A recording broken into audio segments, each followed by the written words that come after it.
participar en este workshop. Para mí es un verdadero placer.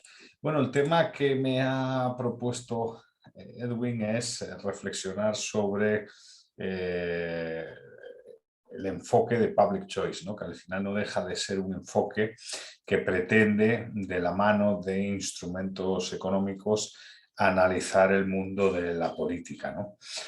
Yo no soy un especialista en ecología de mercado, pero sí he estudiado public choice y sí lo he aplicado en varias publicaciones para analizar cuestiones de distinta naturaleza, históricas, bueno, algo de ecología también cuando publicamos en su momento sobre las concesiones forestales vinculadas pues, a la vida de Ostrom y a todo lo que la Bloomington School hizo en su momento. Entonces, mi idea es, pues durante 40-45 minutos, exponer los elementos centrales, los pilares centrales del enfoque de Public Choice y a partir de ahí, pues abrir la mesa para un diálogo y, bueno, charlar todo el tiempo que podamos o sobre lo que haya interés, ¿no? Cuando se habla de public choice, y como decía Edwin, sí es importante, relevante, la preocupación por el mundo de las políticas públicas. De hecho, creo que es una primera cuestión que debemos señalar, ¿no? Al final, el public choice nace motivado por una gran preocupación alrededor de las políticas públicas, ¿no? De su diseño, de su implementación, de su evaluación, etc. Pero podemos decir, casi sin temor a equivocarnos, que esta corriente de pensamiento nace como reacción a tres enfoques, ¿no? Tres enfoques que en la década de los 60 pues, imperaban en el mundo intelectual al interior de las ciencias sociales. El primero es la reacción al enfoque jurídico. En cierto sentido, el public choice nace como reacción a esa concepción que muchos tienen sobre la ley, ¿no? Esa afirmación que tanto hemos escuchado en Iberoamérica de necesitamos una ley para, ¿no? Suponiendo que la ley lo arregla todo, lo resuelve todo, ¿no? Claro, los autores de Public Choice indican, bueno, quizás haya necesidad de una ley, pero la ley es parte de la política pública, no la política pública, y pretender que con leyes escritas en negro sobre blanco vamos a resolver todos los problemas que nos rodean, problemas de convivencia, problemas ambientales o de otro tipo, pues es difícil, ¿no? Esa visión, en el fondo, y desde mi punto de vista tan superficial del derecho, ese pensar que por escribir una ley resolvemos un problema, es una de las primeras motivaciones para que surja el public choice. Pero no es la única. Hay una segunda reacción, que yo creo que es la reacción al enfoque de ciencia de la administración pública, ¿no? Y aquí, pues, la idea es también bastante de sentido común. O sea, muchos consideraron a lo largo de la historia que la administración pública era una especie de colectivo humano que poseía una serie de medios y que obedecía a cabalidad todo lo que provenía, digamos, del gobierno, ¿no? El gobierno daba una orden y la administración era una máquina que ejecutaba dicha orden tal y como desde el Ejecutivo se había indicado, ¿no? Esa concepción de administración pública como máquina, bueno, pues inspira en cierto sentido la concepción que luego escribe, por ejemplo, Max Weber en Economía y Sociedad, ¿no? O sea, al final, esa concepción de la administración pública como un instrumento al servicio del poder. Incluso autores así marxistas y tal también tenían esa concepción. ¿Qué sucede? Bueno, pues que cuando se observa bien el funcionamiento de la administración, a los autores de Public Choice detectan, y yo creo que hay buenas razones para justificar la afirmación, que la administración no obedece a cabalidad todo lo que viene desde el Ejecutivo. Unas veces obedece totalmente, otras veces obedece parcialmente y en algunas situaciones sencillamente no obedece e incluso reacciona contra lo que dice el Ejecutivo, porque la administración tiene sus propios intereses. La administración se conforma en sí misma, ella misma, como un grupo de presión que pretende pues, obtener rentas, ¿no? En cierto sentido, beneficios para sus afiliados. Entonces, aquí también el Public Choice reacciona e intenta denunciar pues, esos problemas que sin duda existen al interior de las administraciones públicas. Y por último, pero es quizás la reacción más reconocida por el mainstream, es la reacción al enfoque de la economía del bienestar, del llamado welfare economics, ¿no? Esa crítica a la escuela de welfare economics. Esa crítica, pues evidentemente, tiene mucha historia y tiene mucha literatura, ¿no? Aquí podemos hablar de autores como William Baumol, su texto Economía del Bienestar y Teoría del Estado, Francis Baitor, que en 1958 escribe un libro que se llama La anatomía de las fallas de mercado, o Pigou, que tiene su famoso texto clásico también de Economics of Welfare, ¿no? Entonces, al final, aquí hay una corriente de pensamiento que básicamente consideraba justificada la intervención por parte del Estado como respuesta a las fallas de mercado. Entonces, es ahí donde los autores de Public Choice dicen que puede sonar razonable esa actitud, digamos, de estudiar las fallas de mercado y justificar la intervención del Estado para corregirlas, pero vamos a evaluar si eso es posible, ¿no? Si eso es factible, viable, ¿no? Y lo que detectan, pues, es un poco lo contrario. Es un poco, llegan a la conclusión los autores de Public Choice de que justificar la intervención del Estado apelando a las fallas del mercado es sin duda un error, porque a la hora de pues manejar un proceso de coordinación complejo, el mercado es mucho más eficiente y mucho más eficaz que el Estado. Entonces, al final, lo que debería preocuparnos son las intervenciones por parte del Estado, marcadas por un sinfín de fallas, y no tanto el proceso de mercado, que es un proceso, como dicen los autores de Public Choice, bastante eficaz.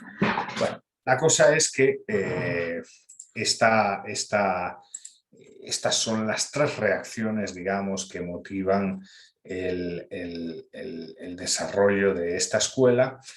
Y a partir de los 60, pues la escuela empieza a generar un número de autores, mayormente anglosajones, muy importantes, ¿no? Si tuviésemos que ir a la prehistoria del Public Choice, yo creo que hay dos autores que son muy relevantes. Uno es Duncan Black, el otro es Kenneth Arrow. Uno habla de todo lo que es el problemático funcionamiento de los comités. El otro, Arrow, tiene un teorema un poco crítico con la democracia y con la capacidad de la democracia para satisfacer las preferencias individuales, pero la verdad es que para el gran público el Public Choice nace de la mano de James Buchanan y de Gordon Tullock, dos profesores estadounidenses afines a la Universidad de George Mason, que, bueno, a partir de la década de los 70 empiezan a realizar una serie de publicaciones que van dando forma a este enfoque analítico que es la elección pública o opción pública traducido en español. James Buchanan y Gordon Tullock crean escuela y podemos reconocer pues, a un sinfín de autores y autoras que se adscriben o que reconocen su influencia del Public Choice, ¿no? Hay unos autores así de los clásicos también muy relevantes, se llama Tollison, uno, Bruce Yandell, otro, Anthony Downs, su famoso texto An Economic Theory of Democracy, otro. Y luego ya más en nuestros días pues destacan intelectuales como Randy Simmons, que tiene un libro que se titula Más allá de la política, Beyond Politics, Randall Holcomb, que es un profesor de la Universidad Estatal de la Florida en Tallahassee, bueno, que tiene libros pues, muy interesantes. El último se llama Political Capitalism, también ha influido, fuertemente influido por Public Choice. Y evidentemente en la Universidad de George Mason, pues podemos destacar varias figuras, pero quizás la más importante a día de hoy, por la escuela que ha sido también capaz de generar, es Peter Boetky, ¿no? Boetky. Hay una autora que fue premio Nobel en el año 2009, de la que seguro ya les han hablado, que es Elinor Ostrom, la fundadora de lo que se conoce como la Escuela de Bloomington. Y Elinor Ostrom, aunque ella presenta, digamos, un nuevo enfoque también para analizar asociaciones, pretende es de facto intentar generar una ciencia de la asociación. Elinor Ostrom abiertamente y en varias ocasiones ha reconocido la influencia que los autores de Public Choice han tenido sobre su trabajo, ¿no? Entonces podemos también incorporarla a esta escuela, ¿no? Aunque sea de forma tangencial. Si tuviésemos que resumir los aportes, pues que desde la década de los 60 hasta la actualidad han generado los autores de Public Choice, pues han sido muchos, ¿no? Ahora, hay 4 aportes que yo creo son importantes, ¿no? Uno, al que le da mucha relevancia Gordon Tullock, es el concepto de búsqueda de rentas. El concepto de búsqueda de rentas no es una invención estrictamente de los autores de Public Choice, pero sí fueron los autores de Public Choice los que lo volvieron popular. En inglés el famoso rent seeking, ¿no? Y ese rent seeking, esa búsqueda de rentas es importante porque al final cuando uno analiza política pública, la mayor parte de las veces las minorías organizadas que participan en un proceso de negociación lo que están haciendo es buscar renta, ¿no? Y justifican todas sus acciones con ánimo de buscar renta. De hecho, algunos, los más pesimistas, los que siguiendo a James Buchanan comparten una visión de la política no romántica, porque al final el Public Choice realiza la política sin romanticismo, pues consideran que todo proceso político es una pelea entre buscadores de renta, ¿no? Entre buscadores de leyes afines a su grupo de presión, subsidios directamente, privilegios de todo tipo que pueden ser laborales o de otras características. En realidad la renta es subjetiva, no solo es una cuestión monetaria, pero el ejercicio de la política es como una acomodación, un ordenamiento de la competición entre los buscadores de renta, ¿no? Suponiendo que esta afirmación es demasiado pesimista y que no toda la política es rentista, aunque yo un poco por lo que he visto pues, durante mis años en Guatemala o aquí en España, creo que toda política es casi siempre rentista, casi siempre, porque también hay lo que se conoce como lobby defensivo, ¿no? Muchas veces al final lo que tienes que hacer es defenderte a veces, ¿no? Pero la mayor parte de las propuestas son ofensivas, son búsqueda de rentas. El concepto es muy importante para entender, digamos, el proceso de diseño y la adopción de la política pública, ¿no?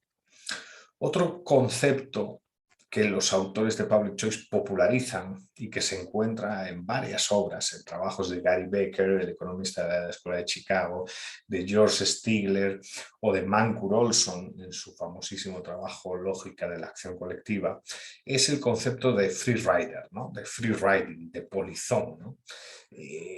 ¿Quiénes son estos free riders? Hombre, pues como pueden suponer, al final aquí hablamos de personas que obtienen, personas o grupos que a través de su comportamiento obtienen algún tipo de renta o algún tipo de privilegio sin de facto merecerlo, ¿no? Sin asumir sus costos, sus obligaciones en el proyecto, ¿no? Pues, por ejemplo, cuando vemos políticas públicas y establecemos la política entre La diferencia entre políticas públicas distributivas y políticas públicas redistributivas, pues ahí estamos viendo muchas veces free riders, ¿no?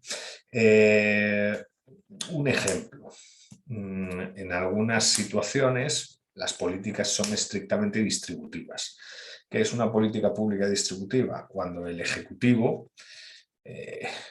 canaliza, en el buen sentido de la palabra, una determinada cantidad de fondos públicos para beneficiar a un sector, ¿no? Por ejemplo, en algunos países, pues subsidios agrarios o, por ejemplo, en algunos países, pues privilegios para un determinado sector productivo, ¿no? ¿Qué es una política redistributiva? Bueno, una política redistributiva es aquella en la que se supone todos reciben el servicio y todos pagan, en mayor o menor medida, por ello, ¿no? Qué sé yo, pues en Noruega, por ejemplo, la política de educación, ¿no? Es una política completamente estatizada, el 80 y pico por ciento de la población está en la educación estatal, pero todos pagan impuestos y todos reciben eso, ¿no? Podemos hacer un análisis si eso es ético o no, si es eficiente o no, si hay libertad o no, pero la política es redistributiva. Todos asumen los costos y todos reciben el beneficio. Claro, el free riding está en las políticas distributivas, ¿no? Esas políticas que dispersan costos, hacen que toda la población pues tenga que sostener la misma a través del pago de impuestos y concentran los beneficios. Un determinado grupo de presión recibe ingentes beneficios sin asumir ningún tipo de responsabilidad. Es un polizón, se beneficia del sistema por una inmensa asimetría de información. Una tercera aportación de Public Choice es la teoría de la captura. La teoría de la captura pues, también ha sido popularizada mayormente por Stigler, pero se observa en las obras de Mancur Olson y se observa en las obras de Sam Peltzman. Al final, esta teoría, grosso modo, ¿de qué va? Bueno, en algunas situaciones, un grupo de presión, una minoría organizada, es capaz de literalmente capturar al regulador, al tomador de decisión, para que el tomador de decisión genere una ley o de forma más amplia una política pública que le beneficie específicamente, ¿no? O sea, leyes con nombre y apellido pues, de una empresa o de una persona o de un grupo de presión particular, de un determinado sector. Claro, cuando se captura al regulador, evidentemente se establece automáticamente un privilegio para quien le captura. Entonces los autores de Public Choice dicen que eso en política sucede desafortunadamente más a menudo de lo que parece. Y por último, un cuarto aporte que yo considero bastante relevante del Public Choice es un aporte que hace Bruce Jandal sobre las consecuencias de la norma, ¿no? sobre las consecuencias, sobre el origen de la política pública y sus consecuencias, ¿no? Él habla en un libro que ha sido publicado por Cato de una lógica de bootleggers and Baptists, de contrabandistas y baptistas, ¿no? Él dice que la política pública genera extraños compañeros, ¿no? Él habla de la ilegalización del alcohol en los Estados Unidos, ¿no? Y decía que los dos grupos de presión que más fuerza tenían a la hora de influir en los tomadores de decisión, los políticos, para favorecer la prohibición del alcohol, eran, por un lado, las asociaciones puritanas, eclesiásticas, más fuertes, y por otro, los contrabandistas de alcohol, ¿no? O sea, no sé, podríamos hacerlo también ahora de forma políticamente incorrecta al hablar sobre la legalización de las drogas a día de hoy, ¿no? ¿Quién está en contra de la legalización de las drogas? Pues las personas más conservadoras de la sociedad, porque consideran con buen criterio que la droga es mala para la salud de la persona, de aquel que la consume, y los narcos, que lo que quieren es maximizar sus beneficios y el estado de esa situación de ilegalidad pues les puede beneficiar. Es esa lógica de bootleggers and Baptists, de contrabandistas y de baptistas, la que muchas veces genera políticas públicas que reducen la competencia, que reducen la libertad, que en definitiva afectan el cotidiano vivir de la población, ¿no? Estos son 4 aportes del public choice que muchas veces la gente habla de ellos, porque evidentemente la gente observa cuando el regulador es capturado por un grupo de presión, la gente observa cuando hay un grupo que se beneficia de unos privilegios inmensos sin haber asumido ninguno de los costos que implica pues, el acceso a los fondos que tiene. La gente observa cuando un grupo de presión se reúne con un ministro, con un director general, con el propio presidente para obtener un beneficio.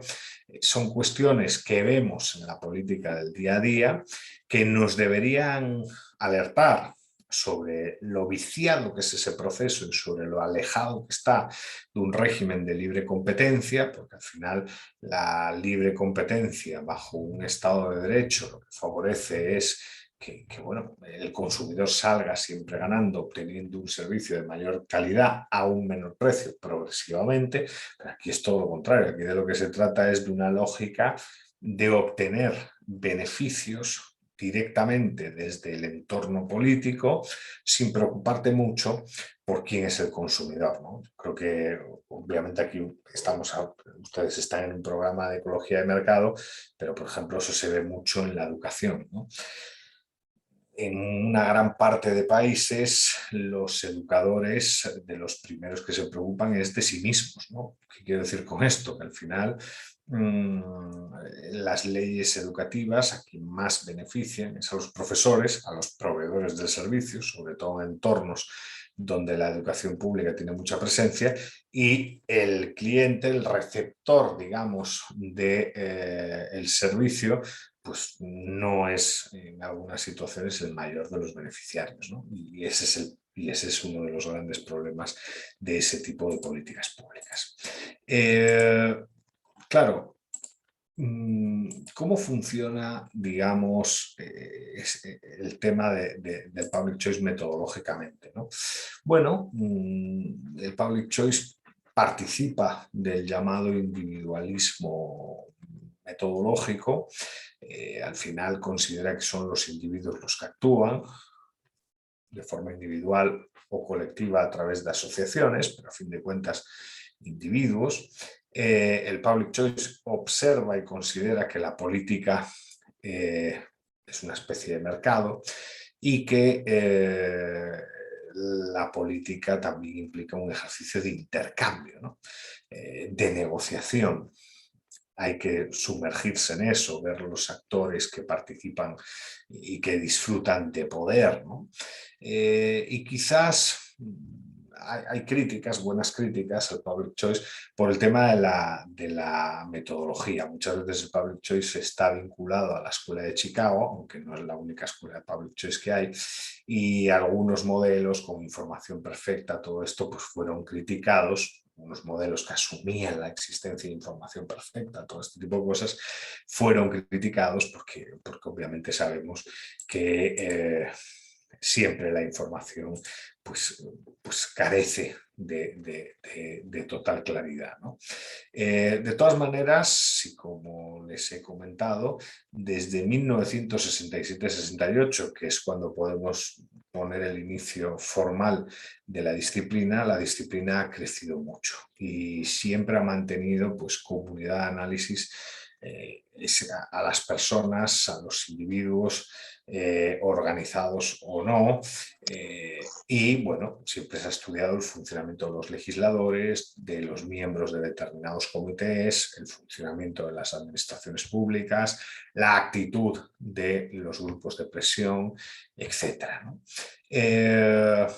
Porque al final un poco se trata de eso, ¿no? Se trata de estudiar el funcionamiento de los sistemas políticos y para ello, pues, se considera que el Estado no deja de ser un sistema político compuesto por políticos, burócratas, grupos de presión y votantes. El public choice supone que todos intentan maximizar sus intereses y que difícilmente hay algo como un interés general, ¿no? Esto también quizás sea algo exagerado, porque al final pueden converger los intereses en alguna situación o puede construirse una narrativa para que converjan los intereses, pero sí que es cierto que es una especie de competición entre minorías organizadas por sacar adelante sus preferencias, ¿no?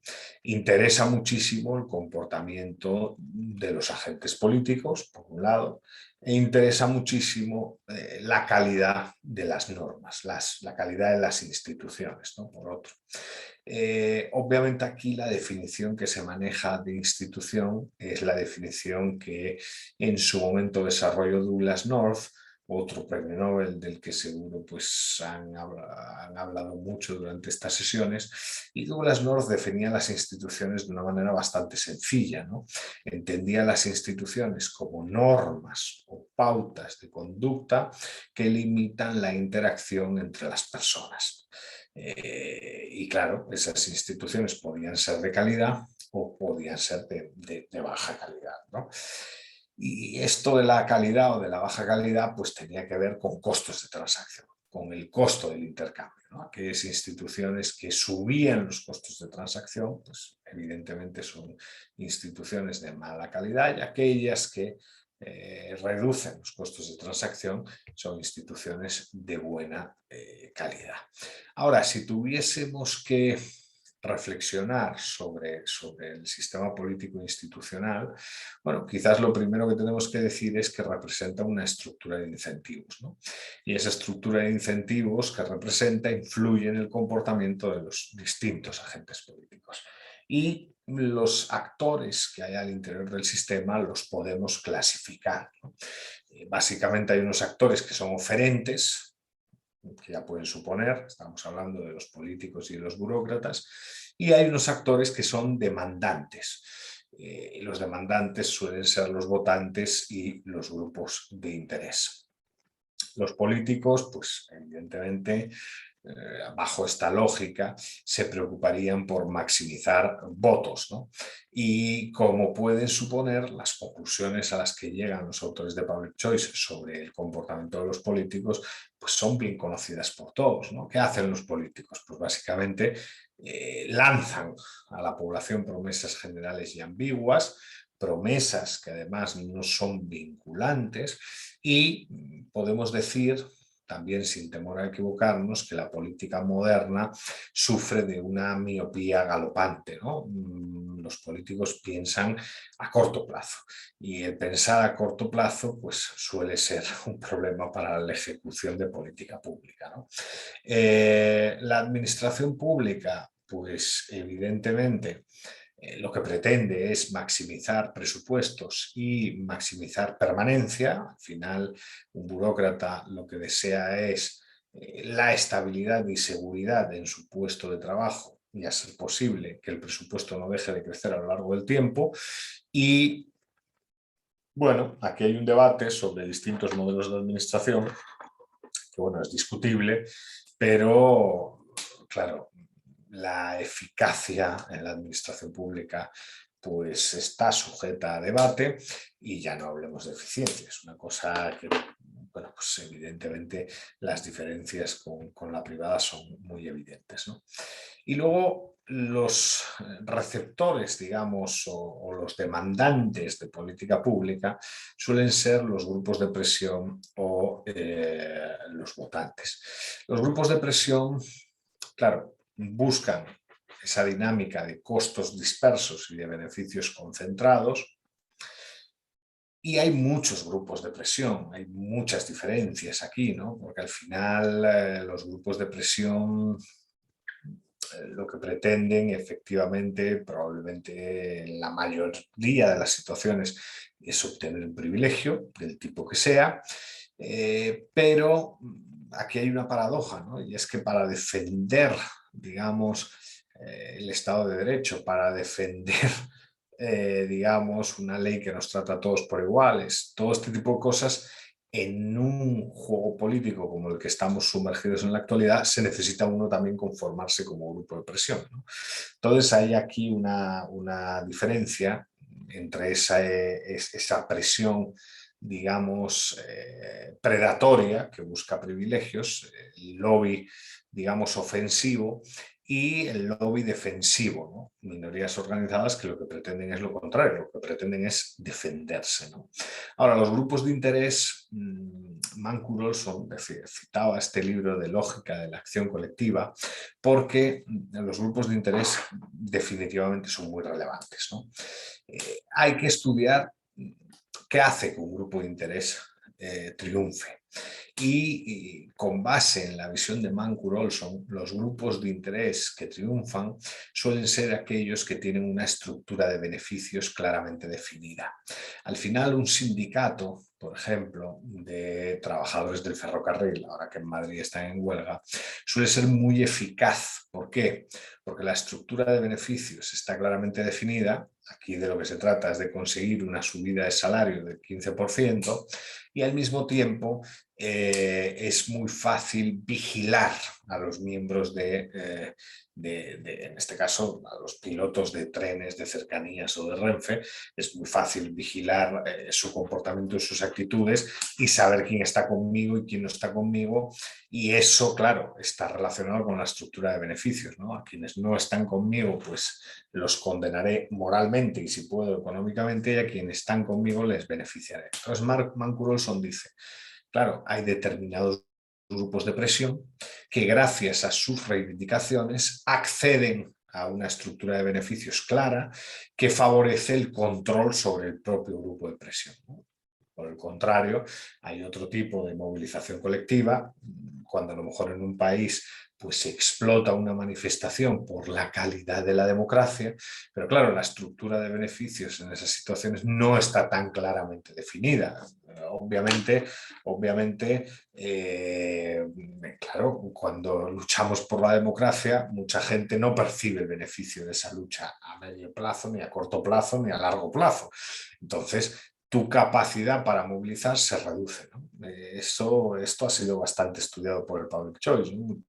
Por eso muchas veces los movimientos cívicos en favor, por ejemplo, de la democracia o contra una dictadura, pues se suelen diluir en el tiempo, ¿no? Y a veces sin represión, a veces sencillamente porque es muy costoso movilizarse y el hecho de que sea tan costoso y la ausencia de una estructura de beneficios resultado de la movilización, pues desincentivan la misma, ¿no?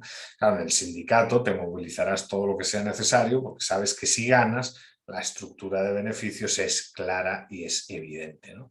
A lo mejor eso podría servir para estudiar movilizaciones de carácter ecologista, ¿no? No es lo mismo una movilización de carácter ecologista genérica que lo que hace un lobby, a lo mejor de ecología de estos de izquierda, Greenpeace o alguno de estos, que al final sus miembros saben que si adquieren protagonismo internacional, sus salarios mejorarán, su empleo será más estable, su situación será mucho mejor. Entonces hay incentivos para pelear políticamente, ¿no? El tema de los grupos de interés es un tema apasionante, es un tema sobre el cual se ha generado bastante literatura, pero queda mucho por hacer, tanto en el estudio como en la clasificación de los grupos de interés, porque al final alguna literatura de forma yo creo un poco inconsciente, asocia a veces movimientos sociales con grupos de interés, hace ahí una mezcla extraña y esto no es así de ninguna manera, ¿no? Aquí la idea es clasificar grupos de presión. Yo creo que hay dos tipos de grupos de presión, grosso modo se pueden identificar dos, los estrictamente buscadores de rentas, el típico sindicato, o esas organizaciones que buscan cuestiones que sus miembros o sus beneficiarios directamente pues no obtienen renta, ¿no? Podríamos hacer esas distinciones, ¿no? Pero repito que hay mucho por estudiar todavía. Y por último, los votantes, ¿no? Como han podido suponer de esta breve exposición, hombre, los votantes, para mal o para bien, yo creo que evidentemente para mal, a día de hoy importan poco en el proceso de competición política, ¿no? porque al final la política la definen minorías organizadas y el votante suele estar desorganizado. Entonces, ¿qué sucede? Bueno, pues que obviamente las preferencias de los votantes no se ven reflejadas en las acciones de los gobiernos. Parece que los votantes entregan una especie de cheque en blanco cada 4 años y, fruto de todo lo anterior, los votantes, pues, y yo creo que en esto todos nosotros nos convertimos en ignorantes racionales, ¿no? ¿Qué quiero decir con esto? Que al final somos conscientes de un poco la estafa que implica el proceso político, somos conscientes de la necesidad de la política, pero también de la estafa que muchas veces implica el proceso político, y acceder a una información de calidad para llevar a cabo una evaluación adecuada es complicado. Entonces nos dejamos guiar, pues a lo mejor por la ideología, ¿no? Suponiendo que la ideología nos ahorra costos de transacción, que yo creo que no es así. Somos muchos los que hemos votado a gente pensando que iba a hacer una cosa y esa gente cuando llegó al poder hizo otra, ¿no? Yo siempre cuento la misma anécdota. Yo voté a Mariano Rajoy, y Mariano Rajoy no paraba de decir en 2011 que iba a bajar los impuestos, entra en el gobierno con mayoría absoluta además, y en vez de bajar los impuestos sube el IVA 5 puntos, nada más y nada menos, del 16 al 21, ¿no? O sea, una de las mayores estafas de las que he sido víctima yo personalmente en el ámbito político, ¿no? Entonces, claro, como el costo de acceder a la información es tan caro, porque tenemos que trabajar, tenemos que estar con nuestras familias, tenemos otras cosas que hacer. Y como evidentemente la ideología, en vez de ahorrar, probablemente suba los costos de transacción, los costos de intercambio de información, pues al final opto por ser racionalmente ignorante, ¿no? Por decir, pues mira, no me voy a informar y ya más o menos me moveré en esas arenas movedizas de la política como pueda cuando me toque, ¿no? Eso en algunos países tiene sus problemas porque lo que hace es que sí, durante el proceso electoral más o menos algunos se informan, pero hay una especie de cheque en blanco cada 4 años que da mucha vía libre, desafortunadamente, a los políticos, ¿no?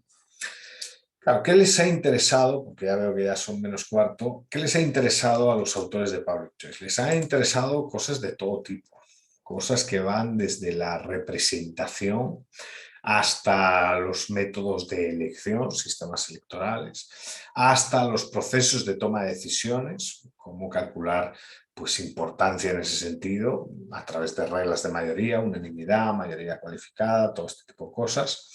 También se han tenido en cuenta estudios y agendas asociadas a la estructura y organización territorial del Estado, si tiene que ser federal, si tiene que ser regional, si tiene que ser unitario y nacional, cómo tiene que ser el poder legislativo, si bicameral o unicameral, cuáles son mejores, cuestiones vinculadas al sistema de pesos y contrapesos del Estado, que ponen en conexión, por ejemplo, a esta disciplina de Public Choice con el análisis económico del derecho. Es evidente que cuando leemos, por ejemplo, el problema del coste social de Ronald Coase, pues hay cierta conexión con el Public Choice y, claro, también hay conexión con la Escuela Austriaca de Economía. Aunque sí es cierto que el Public Choice y la Escuela Austriaca de Economía tienen puntos de partida distintos, tienen dos concepciones sobre el origen del Estado y sobre los resultados que esta forma política obtiene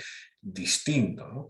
Cuando uno ve, por ejemplo, a los autores de la Escuela Austriaca de Economía, sobre todo a los clásicos, antes de Murray, Newton, Rothbard, por ejemplo, a pues Karl Menger, que ahora estoy releyendo Principios de Economía Política, que es una delicia, al propio Hayek, a Mises, lo que se observa en la escuela austríaca es que para estos autores el problema de la acción política tiene que ver con una divergencia entre los resultados deseados y los resultados obtenidos. O sea, básicamente los autores de la escuela austríaca son antes de Murray Newton Rothbard. Todo eso cambia con la revolución que implica Murray Newton Rothbard en la Escuela Austríaca de Economía y los autores que vienen después, Hans Hermann Hoppe, el profesor Huerta de Soto, etc. Pero antes, los autores de la Escuela Austríaca de Economía tenían una visión benevolente del ser humano.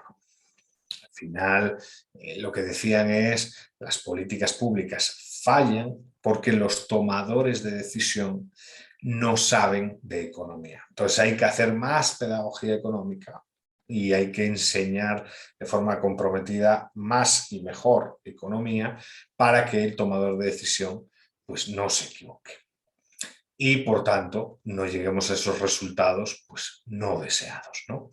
La escuela de opción pública, la escuela de public choice, tiene otra mentalidad. La escuela de public choice lo que considera es que existe una divergencia entre intenciones anunciadas e intenciones reales. La escuela de public choice desconfía del tomador de decisión. La escuela de public choice lo que dice básicamente es que los políticos dicen una cosa pero piensan otra y que debemos ser conscientes de eso. Hay una divergencia evidente entre intención anunciada e intención real. Y muchas veces gran parte de las políticas públicas que suponemos son consecuencia inesperada, fruto del desconocimiento del tomador de decisión, en realidad son lo que espera el tomador de decisión. El profesor Bastos Boubeta fue mi maestro, fue mi director de tesis doctoral, trabajé con él durante algunos años en la Universidad de Santiago de Compostela y él siempre decía, nunca se me olvidará, que la hiperinflación muchas veces es provocada por la clase política para controlar a la población. No es no es un problema de conocimiento, no, no es un problema que obviamente es consecuencia no deseada, no. Es una política pública de sometimiento de la población, ¿no? Porque al final, obviamente lo que quiere el político, sobre todo el determinado político autoritario, lo que quiere es aumentar el control sobre su población. Entonces, esa divergencia entre intención anunciada e intención real es importante, ¿no? Claro, la escuela austríaca desconfía profundamente de la capacidad de cálculo del Estado y el public choice lo que ve es que los burócratas y los políticos básicamente se preocupan de su renta, de su estatus y de su poder, ¿no? Entonces, estos agentes son racionales y toman decisiones en un mundo con información imperfecta, pero al final toman decisiones, ¿no? Claro, al final yo creo, y esto es algo que a mí a nivel metodológico siempre me ha interesado de Public Choice, creo que se debería de producir una especie de fusión entre escuela austríaca y Public Choice, que yo creo que están haciendo ya en la Universidad de George Mason, ¿no? Los autores de Public Choice pues deberían aceptar esa noción de naturaleza descentralizada del conocimiento y naturaleza subjetiva de las valoraciones y preferencias de los individuos, que son señas de identidad de la Escuela Austríaca de Economía, y los autores austriacos podrían abandonar su concepción benevolente y naive del Estado, que evidentemente pues con esa evolución que ha sufrido la Escuela Austríaca pues se ha progresivamente abandonado, ¿no? Claro, esto al final es muy interesante para las cuestiones ecológicas. ¿Por qué? Porque el mundo de la ecología, gusto o no, es un mundo en el que existen grupos de presión, existe competición política, existe el riesgo de que, pues, resultado de determinadas medidas de protección ambiental, la administración pública acceda a más presupuesto y acceda a la oportunidad de crecer. Entonces, evidentemente, las conexiones entre public choice y todo lo que tiene que ver con ambientalismo son evidentes, ¿no? Y de hecho hay un artículo relevante sobre temas de ecología y public choice que les puedo facilitar a través de Edwin. Es un texto de 44 páginas que lo que pretende es presentar la principal bibliografía que conecta public choice con ecología, ¿no? todo lo que tiene que ver con externalidades, todo lo que tiene que ver con regulación, digamos, ambiental. La regulación como un proceso de competición entre minorías organizadas es objeto de estudio del Public Choice y podría interesar al Public Choice, ¿no? Dicho esto, claro, la respuesta del Public Choice siempre va a ir por el lado de la economía libre y de la economía del mercado, de mercado, porque el Public Choice se fía más del proceso de mercado como un proceso de cooperación libre y voluntario que de la acción estatal.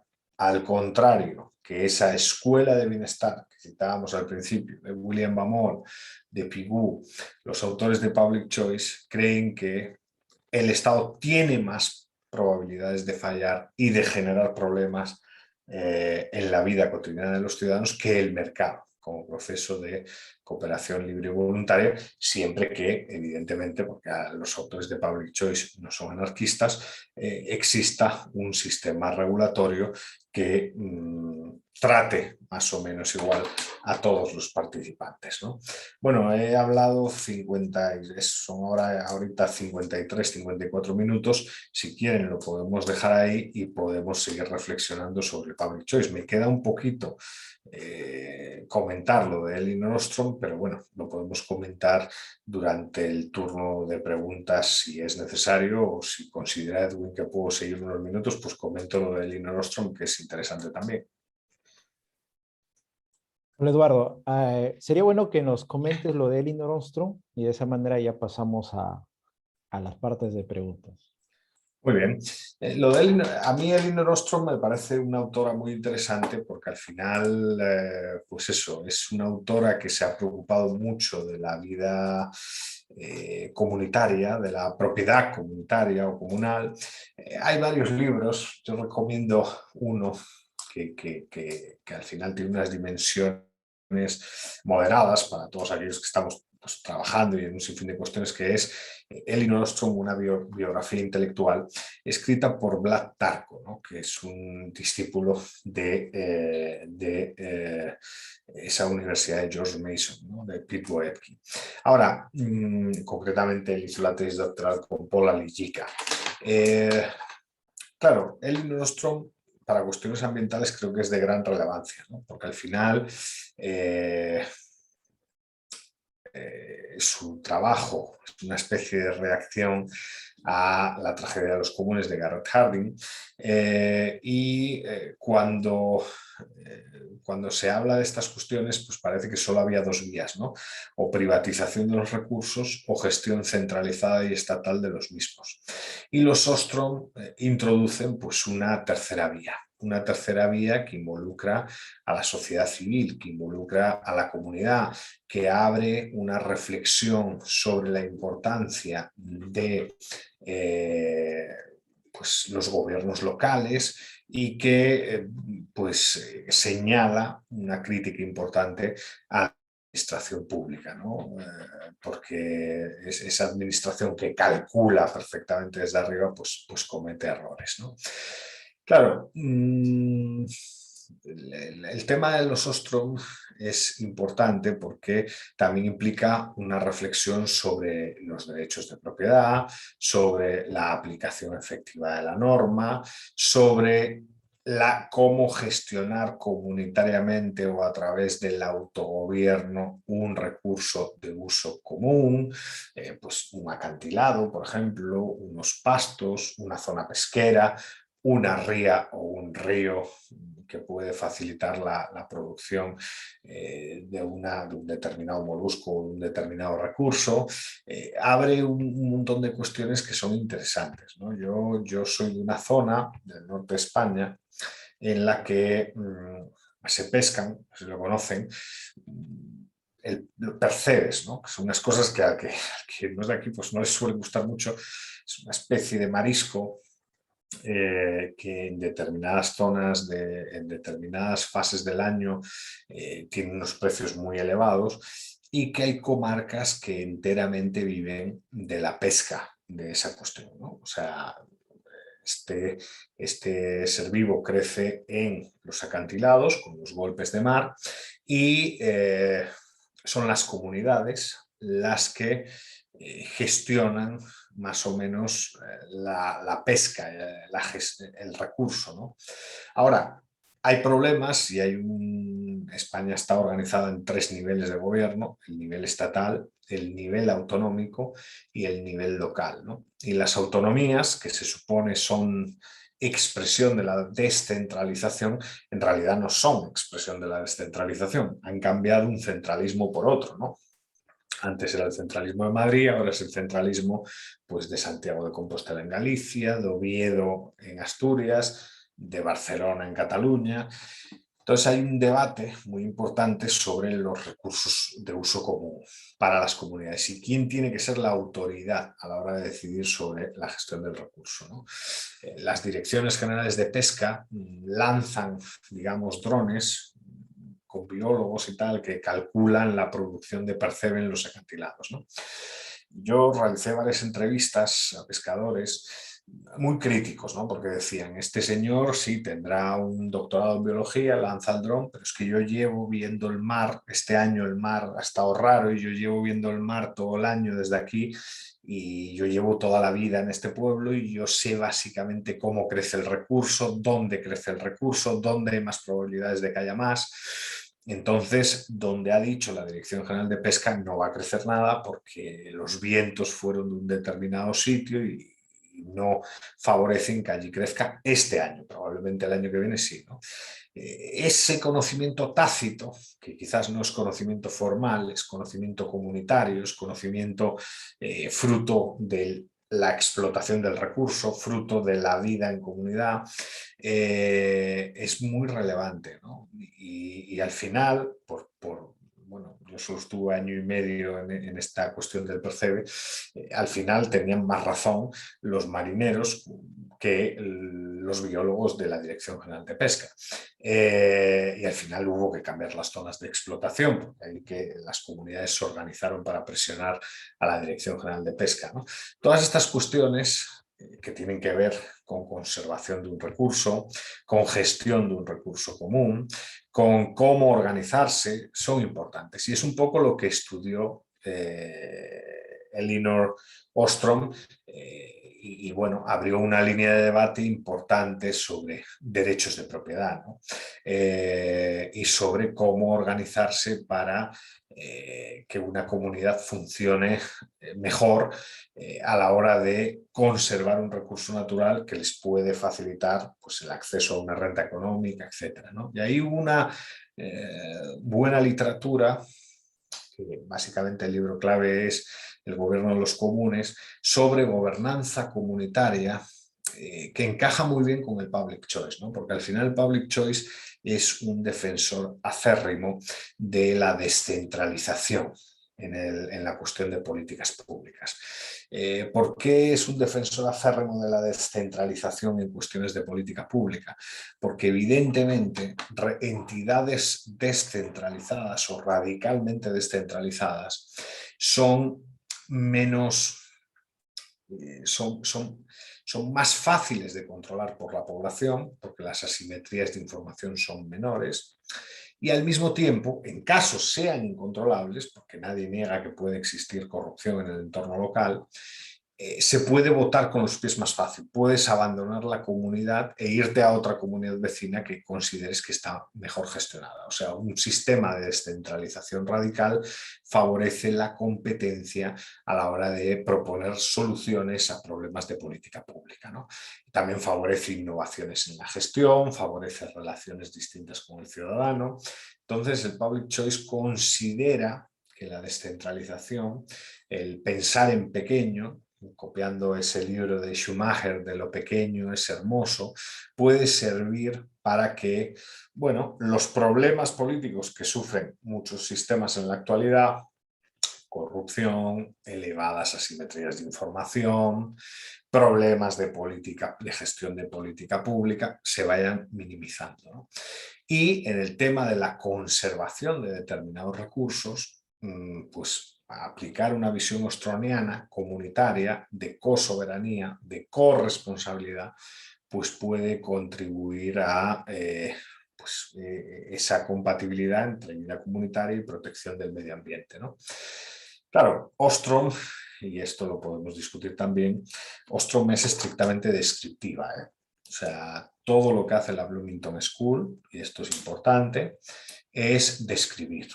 La Bloomington School muchas veces no pretende llegar a un sitio y dar una solución, lo que pretende es llegar a un sitio y ver por qué ha fallado la gestión sobre ese recurso común, porque, por ejemplo, pues al final se han esquilmado determinadas zonas de pesca y erradicado recursos, qué explica que haya sucedido eso y compararlo con otras zonas en las cuales el recurso pues, se ha mantenido, incluso ha crecido, mejorando el nivel de vida de toda la comunidad. Entonces, en ese sentido, la filosofía ostroniana y en general la filosofía de la Escuela de Bloomington es una filosofía de la descripción y de la comparación. No es una filosofía del diseño de política pública y más del diseño de política pública técnica, porque en el fondo, como han podido sospechar con el ejemplo este de los percebes, la escuela de Ostrom desconfía de la administración pública a la hora de ver en la administración pública como una maquinaria de soluciones perfectas a los problemas, ¿no? Pero bueno, ya me he pasado, ya he estado más de la hora, así que ha sido pues, para mí un placer y si quieren podemos discutir un tiempo sobre el public choice y todas estas cuestiones. Gracias, Eduardo. Entonces, vamos a pasar a la parte de preguntas. Si tuvieran alguna pregunta, levantan la mano, ahí hay la opción de reacciones en la parte inferior y Eduardo va a ir viendo las manos levantadas y en orden ya van a ir interviniendo. Bueno, los dejo. Ahí hay ya 2 intervenciones, Eduardo. Muy bien, pues está siguiendo las manos. El primero sería Marco.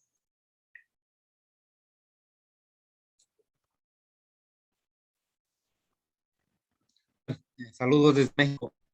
Habiendo escuchado la conversación que dio y todo, me queda una duda. He visto que todos los temas están conectados. Aquí en el norte de México hemos hecho muchos manejos bilaterales entre Estados y México justamente para no cortar conectividad entre ecosistemas, corredores biológicos. A lo cual me pongo a pensar dónde está el límite de cada propiedad privada en cuanto a recursos naturales. ¿Será que nosotros, los que nos dedicamos a promover el ecologismo de mercado, el ambientalismo de mercado, tendremos que siempre apegarnos a Eleanor Armstrong, a la Perdón, Marco, que se ha cortado ahora la parte final. Ok. Ahora me escuchas mejor. ¿Me Sí, escucha mejor? sí. Perfecto. Decía, ¿será que los que nos dedicamos a promover el ecologismo de mercado tendremos que siempre apegarnos a los postulados de Eleanor Armstrong, ya que todos los ecosistemas están siempre interconectados? Bueno, yo repito, no soy un especialista concretamente en ecología. Yo he visto cosas de pesca, de política pública de pesca, de gestión de pastos también, pero en un nivel local, en el norte de España. He estudiado también cooperativas y concesiones en Guatemala, en el Petén. A mí la visión de Ostrom me gusta porque es una visión de abajo arriba. Muchas veces el mundo de la política pública es una política pública de arriba a abajo, ¿no? Entonces, claro, es como jugar a ser Dios y hay muchos errores porque el tecnócrata de turno comete muchos errores. Por varias cuestiones, problemas de información, desconocimiento cultural de la comunidad que se pretende afectar su vida con la política pública. Entonces yo creo que efectivamente la ecología de mercado es compatible con las ideas de Elinor Ostrom, más en entornos rurales iberoamericanos. Yo, por ejemplo, el concepto de propiedad, por ejemplo, en comunidades indígenas de Guatemala, es comunitario. Pero eso no significa que no tengan un concepto de propiedad. Tienen un concepto de propiedad comunitario sobre los bosques que yo no veo que sea incompatible con el capitalismo y que, pues desde mi punto de vista, lo que genera es una explotación adecuada y sostenible del bosque. Hay varias reglas que se pueden observar en el funcionamiento de las comunidades, por ejemplo, guatemaltecas, que conozco bien, rurales, a la hora de gestionar los bosques. Se ve un principio de exclusión, o sea, hay membresía al grupo claramente definida, se sabe quién puede explotar el bosque y quién no. Se ve un principio de justicia, proporcionalidad entre beneficios y costos. Se ve un principio de sanciones, proporcionalidad en establecimiento de sanciones para aquellos que incumplan la norma. Hay rendición de cuentas. Aquellos que hacen cumplir la norma son auditados por la comunidad. Hay un principio de resolución de conflictos. O sea, hay una organización resultado de una particular evolución cultural que gestiona un recurso común y que lo hace sostenible en el tiempo y que facilita el bienestar de la comunidad. Eso a mí me interesó, por ejemplo, cuando estudiábamos los bosques de Totonicapán y cómo en la ley de concesiones, por ejemplo, forestales, se pueden introducir esas cuestiones. O sea, copiar modelos que ya han sido probados a través de la tradición y que la ley sea expresión de esos modelos, a lo mejor para exportar a otras regiones del país que no tienen esas tradiciones y educarlas en esas tradiciones.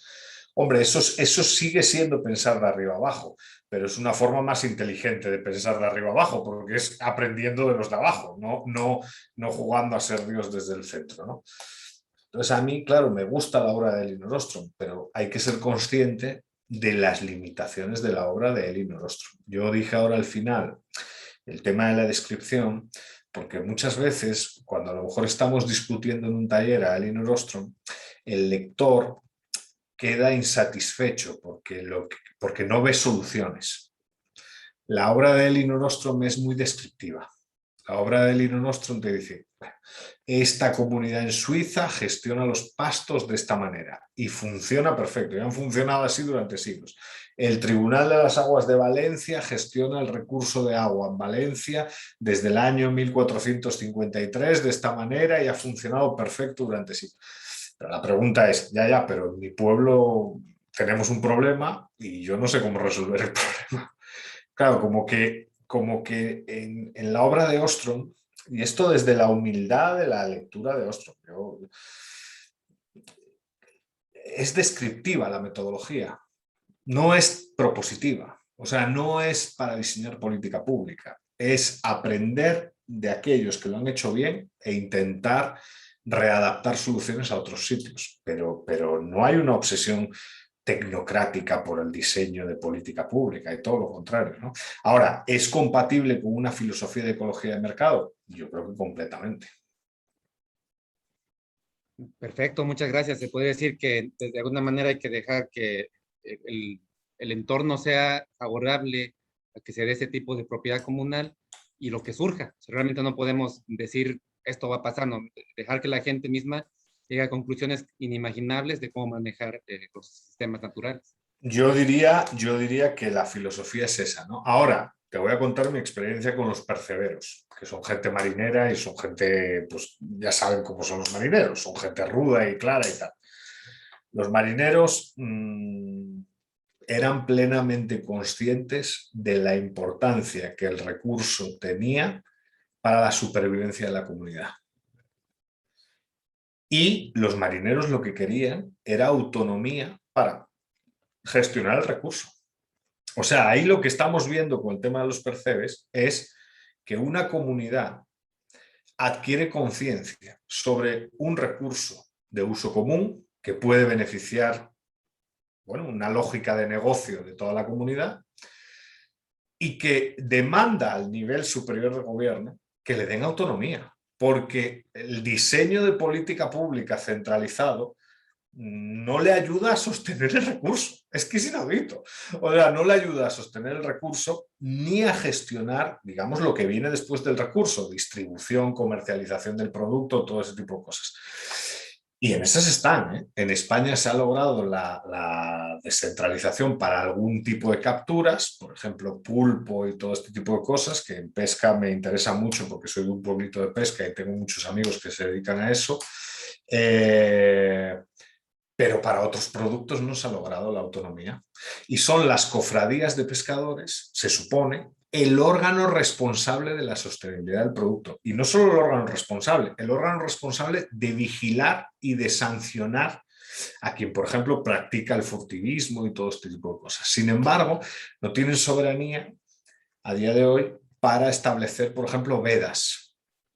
para establecer, por ejemplo, cuotas de pesca, porque obviamente Ostrom no está en contra del establecimiento de cuotas, siempre y cuando el establecimiento de cuotas involucre en el proceso de negociación al afectado. O sea, siempre y cuando que se reúnan los marineros que van a los acantilados a pescar los percebes y básicamente negocien, oye, hay poco percebe, pongamos una cuota de 5 kilos al día. O hay mucho percebe este año, pongamos una cuota de 8 kilos al día.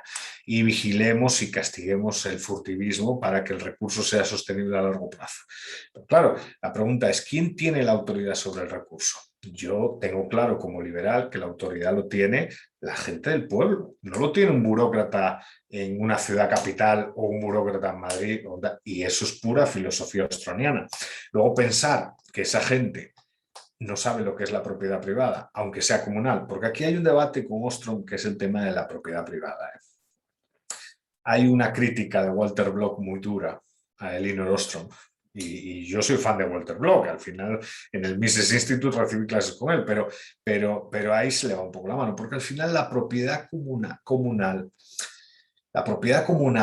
es una propiedad que sí tiene rasgos de propiedad privada. Donde hay exclusión hay propiedad privada, y en la propiedad comunal hay exclusión. O sea, hay gente que puede explotar el recurso y hay gente que no. Hay gente que puede, que si no explota el recurso será sancionada, porque hay una política y unos protocolos de sanciones. Pero si hay una propiedad que en parte es comunal, yo puedo ir por el acantilado aunque no pueda pescar el percebe. Yo puedo ir al acantilado a pescar cualquier otro tipo de pescado con mi caña de pescar y no percebe. O sea, ahí hay una reflexión de entornos comunitarios que afectan pues al mundo local, ¿no? El mundo local yo siempre creo que es mucho más apasionante que las altas esferas de la política, ¿no? Pero claro, la filosofía es esa, pensar de abajo arriba y no de arriba abajo. Eso es lo que yo entiendo. Excelente, excelente. En resumen, como dicen, hay un dicho, no me acuerdo quién es el autor, dice, Estado no me des la mano, quítame las dos de encima. Así Y es, al así final de es. cuentas, la propiedad privada comunal sigue siendo propiedad privada, no más que en equipo. Así es, así es. Esa es, Marco. Estamos en la misma línea, más con Gatzen ahí al fondo, pues por supuesto. Claro, siempre. Muchas gracias por la aclaración, ¿eh? Muchas gracias por tu tiempo. Un saludo, Marco. Saludos. Está el señor Zavala también en la lista. Sí, efectivamente. Buenas tardes. Buenas tardes. Eduardo Fernández, muy buenas tardes. Un gusto escuchar que ha trabajado en comunidades pesqueras. Yo vivo en Puerto Cayo, Manabí, Ecuador, una comunidad también pesquera.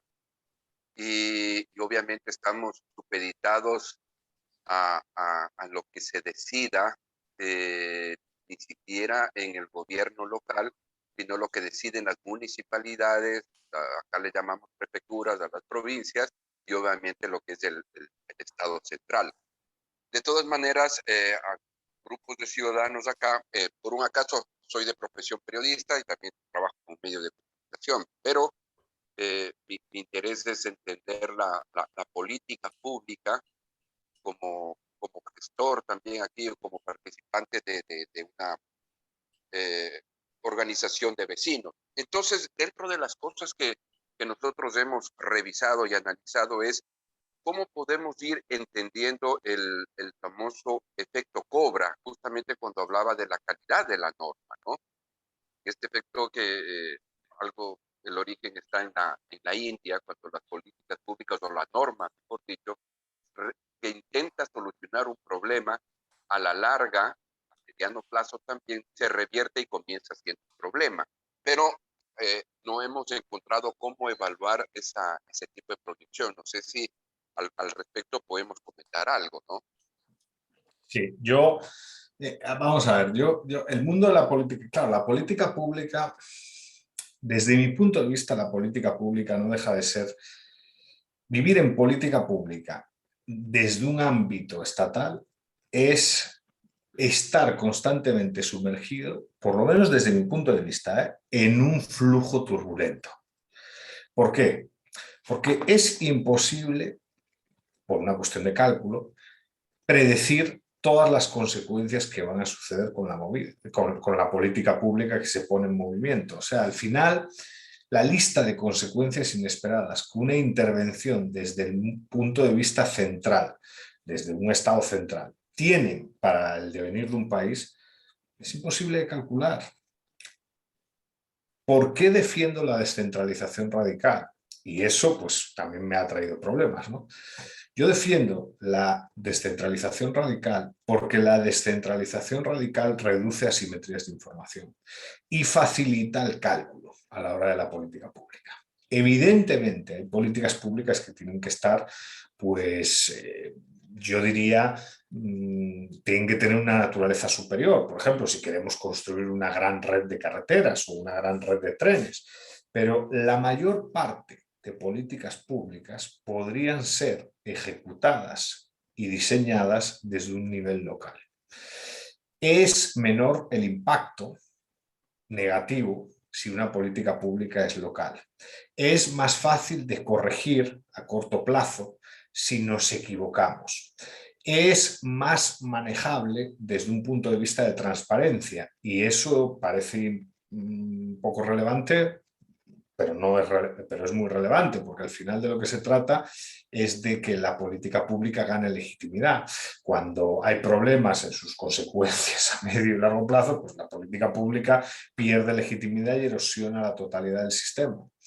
Entonces, aquí sí que yo soy partidario de la filosofía, por ejemplo, de autores como Bruno Frey, este consultor suizo, o como Schumacher, este consultor alemán, que dice, o como Elinor Ostrom, que yo creo que también comparte esa filosofía, o Bobby Hesberg, bueno, hay un sinfín de especialistas en política pública a nivel local que defienden esta idea de descentralización radical. Habría que avanzar hacia la descentralización.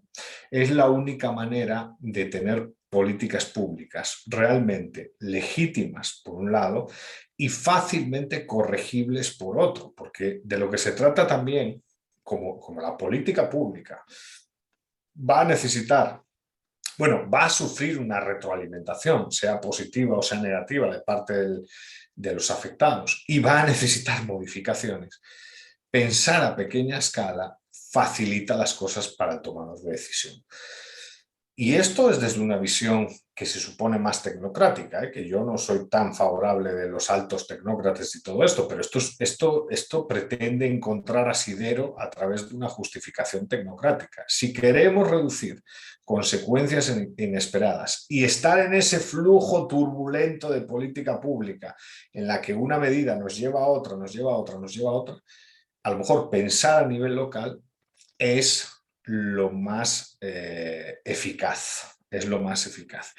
En otro orden de cosas, claro, sobre las grandes políticas públicas, infraestructuras, todo este tipo de cosas, bueno, yo en el fondo creo que para ese tema ahí sí que habría que tirar de otro tipo de cuestiones, ¿no? Ahí sí tiene que intervenir obviamente el gobierno central, pero intervenir el gobierno central a lo mejor a través de concesiones privadas, no intervenir como en la mayoría de los países intervienen, ¿no? En España tenemos un sinfín de carreteras de primera calidad vacías. O sea, y yo creo que ahí otra vez es una filosofía errónea, ¿no? Es la típica filosofía tecnocrática de arriba a abajo, ¿no? La infraestructura tiene que venir después del desarrollo, no antes del desarrollo. En España se hicieron 1000 autopistas pretendiendo que a futuro iba a haber un montón de desarrollo en los pueblos y ciudades por los que pasaba la autopista. Bueno, pues todo lo contrario. Al final hay una despoblación inmensa y tenemos ejes, como por ejemplo la A8, vacíos de tráfico. Una autopista que ha costado un dineral, además porque la orografía es complicada y está vacía. Entonces, claro, ahí el que ha perdido es el contribuyente, definitivamente, ¿no? Probablemente si fuese a través de un sistema de concesiones privadas, etcétera, pues se estudiaría si merece o no merece, si hay posibilidades de obtener renta o no, ganar dinero con esa obra y todos saldríamos ganando al final. El consumidor es el que pagaría la obra, no el contribuyente, y al final a largo plazo pues no tendríamos la deuda que España tiene, que es inmensa, ¿no? Y eso se hizo con trenes, se hizo con aeropuertos que están vacíos, se hizo con carreteras. Quiero decir, a nivel local todas estas cosas son más fáciles de predecir, son más fáciles de ver las posibilidades de desastre, es más fácil calcular. Es que yo creo que al final ese es el gran problema. El gran problema de la política pública está vinculado al cálculo. Y a nivel local facilitamos el cálculo económico. Ojo, facilitamos, no significa que sea perfecto, porque al final estamos hablando de administraciones públicas, pero facilitamos el cálculo económico.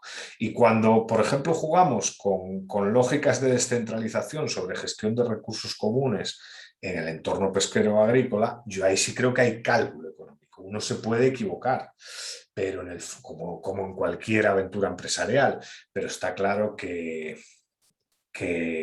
por ejemplo, estos pescadores al final están calculando, están haciendo una aventura empresarial y por ahora les está saliendo mejor a ellos que al Estado ese cálculo, ¿no?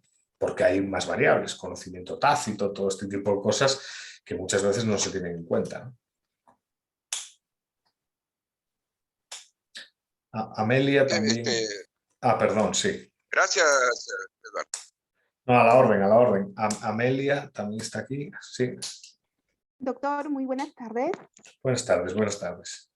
Bueno, un cálido saludo desde Lima, Perú, agradeciéndole por su excelente exposición, ¿no? A usted y a todo el equipo de Lucky.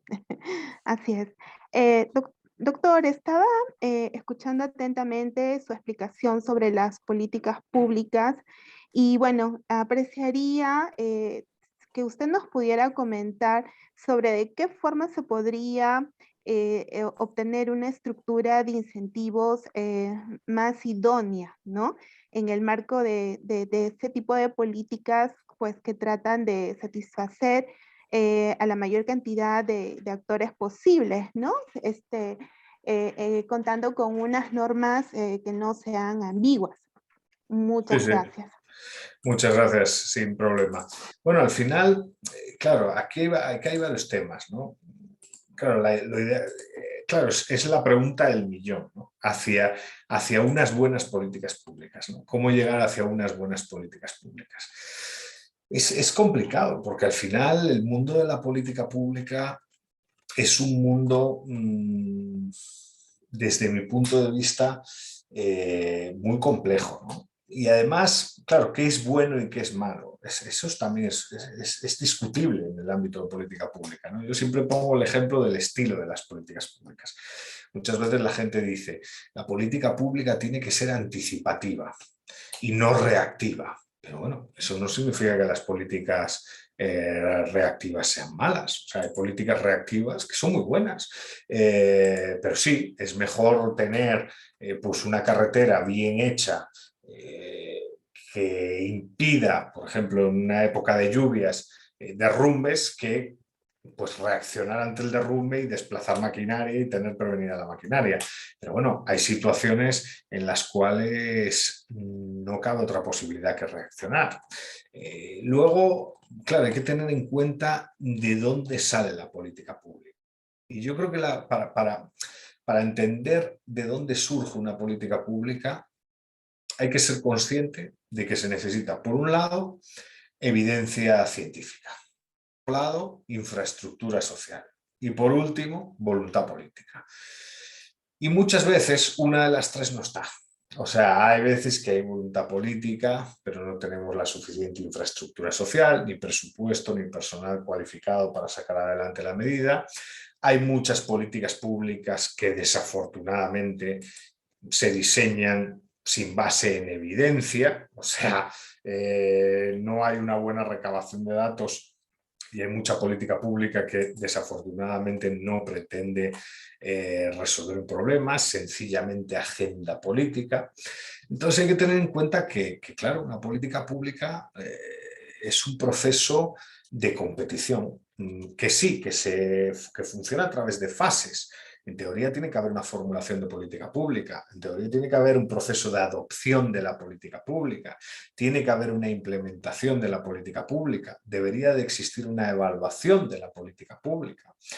Pero claro, al final las políticas públicas deberían responder a problemas identificados, a necesidades de la población. Y claro, esas necesidades a veces no se encuentran, ¿no? O sea, yo siempre digo lo mismo. Si el mundo de la política pública fuese honesto, respondería a los principales problemas que la ciudadanía detecta si vivimos en democracia. Pero cuando uno ve la agenda, eso no es así. O sea, cuando uno ve la agenda de los tomadores de decisión, lo que vemos es que los tomadores de decisión, la mayor parte de las veces, no responden a los problemas que identifica la población. Si uno hace una encuesta, por ejemplo, a día de hoy en España, o por ejemplo, me imagino a lo mejor en Lima también, los españoles tienen claramente las prioridades que deberían formar parte de la agenda de política pública. La primera es el empleo. En España hay un grave problema con el empleo. Entonces, resolver el empleo para la población es lo más importante. La segunda es el sistema de pensiones, hacer sostenible el sistema de pensiones. Los españoles lo dicen en todos los rankings. A lo mejor en otro país, por ejemplo en Guatemala, el empleo coincide como la primera preocupación. La segunda preocupación es la seguridad. Bueno, pero los tomadores de decisión ni responden a la primera preocupación ni responden a la segunda preocupación, responden a otras preocupaciones porque el proceso de adopción de política pública y el proceso de formulación de la agenda no tiene que ver con la identificación objetiva de problemas. Ese es el primer punto. ¿Cómo favorecer que se ajuste, se amolde ese deseo que hay en la población, esa serie de preferencias que hay en la población, con la agenda política que emana de los tomadores de decisión? Pues vuelvo a responderle con la cuestión que comentaba con el señor Zavala, se llama Raúl Zavala, imagino, Ramón Zavala, de la descentralización. Yo creo que para hacer políticas públicas que sean eficaces, entendiendo eficacia, la convergencia entre preferencias de la población y acciones de aquel que se supone le sirve, que es el político, con la descentralización suele haber más presión. Claro, si acercamos la toma de decisiones a la gente tiene más fuerza a la hora de introducir presión sobre el tomador de decisión. A día de hoy, los tomadores de decisiones se encuentran muy alejados. Y por eso la agenda de política pública no responde en la mayor parte de las situaciones a los intereses de la población. Responde a los intereses de grupos de presión que veladamente influyen en el tomador de decisión.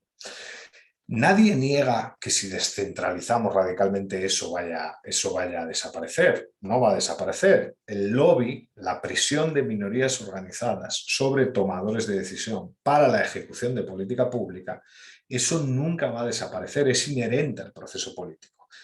Ahora, la ciudadanía va a tener más oportunidades y más facilidad para descubrir que eso tiene lugar. Y eso es lo que queremos. Yo al final, cuando a mí me preguntan sobre calidad institucional, yo siempre hablo de ese tipo de cosas. O sea, la descentralización es saludable porque además reduce la importancia de la política. En el gobierno local, las diferencias políticas, al ser entre personas que habitan en la misma comunidad, son más fáciles de resolver. La polarización ideológica y todo eso se produce, la mayor parte de las veces, entre personas que no se conocen y que toman decisiones en un nivel elevado. En el nivel local, en los pequeños pueblos, en las pequeñas comunidades, la gente suele hablar. Mi padre, por ejemplo, mi padre es una persona muy conservadora, pero sin embargo en el municipio donde habitamos, en Asturias, donde originalmente habita mi familia, vota a un alcalde de izquierdas. ¿Por qué? Porque sabe que ese alcalde de izquierdas es, para empezar, un vecino del pueblo de toda la vida, amigo de sus amigos, que cuando pues falla una farola del alumbrado público o hay un problema con una alcantarilla, pues se llama inmediatamente al alcalde y el alcalde responde rápidamente, de manera eficaz al problema. Pero claro, eso no tiene que ver con que el alcalde sea un santo o sea un técnico, no, tiene que ver con que hay unos lazos comunitarios tiene que ver con que la comunidad sí puede presionar realmente al tomador de decisión, y tiene que ver con que al final el centro de toma de decisiones está cerca, no es costoso para el ciudadano dirigirse a él, ¿no? Pero vivimos en la mayor parte de situaciones en realidades muy centralizadas, donde los procesos de toma de decisión están muy alejados de la ciudadanía y donde es imposible que la ciudadanía vea satisfechas sus preferencias. Y eso se traduce en una oferta de política pública problemática y muchas veces delirante, que no responde a las preferencias de la ciudadanía, sino que responde a la agenda de determinados grupos de presión. Y eso es un poco lo que habría que evitar, ¿no? Yo entiendo una política pública eficiente y eficaz cuando en el corto plazo responde a las preferencias de los ciudadanos. Si eso no es así, pues, y desafortunadamente no vivimos en esas realidades porque los centros de toma de decisión están muy alejados, ¿no? Ahora, cálculo. El cálculo en política pública, creo yo, esta es mi visión, llámenme liberal radical, bueno, sí soy un liberal, o sea, pero es mi experiencia. Yo trabajo bastante cerca con tomadores de decisión y trabajo con tomadores de decisión. El cálculo es siempre un problema en la administración pública. Yo no he visto un proyecto de política pública que acertase con el presupuesto. Los presupuestos siempre se disparan, porque al final hay incentivos perversos, hay incluso elementos que tienen que ver ya no solo con el acceso a la información o con la presión política, tienen que ver también con corrupción, que a lo mejor no se detecta en determinado momento pero está presente, tienen que ver con un montón de variables. Pero todos los que estamos en la sala somos conscientes, hombre, de que el Estado falla mucho más que el mercado. Es más, es que todas las políticas del Estado fallan, todas sufren todas tienen que tener más financiación de la presupuestada originalmente. En España el promedio creo que es que cada política pública grande, estamos hablando de intervenciones grandes, o sea, de más de 15 a 20 millones de euros, obra pública, hospitales, cosas así, todas cuestan en promedio 2,5 más de lo presupuestado. O sea, un español sabe que básicamente si le anuncian la construcción de un hospital, en el Estado esa construcción del hospital va a costar N, bueno, pues sería N por 2. Y ese es el problema. Pero claro, ese es un problema vinculado a la propia naturaleza del Estado. Le voy a dar la palabra a Natalie.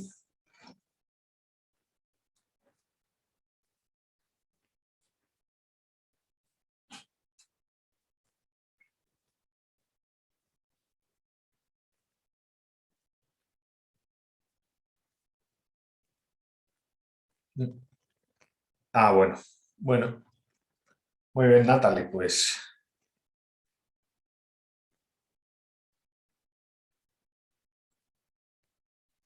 Ah, pues yo tampoco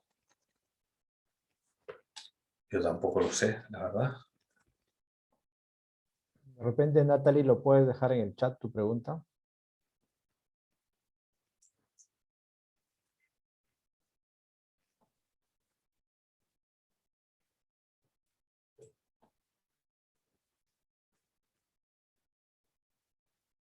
Bueno, pues muchas gracias, Natalie.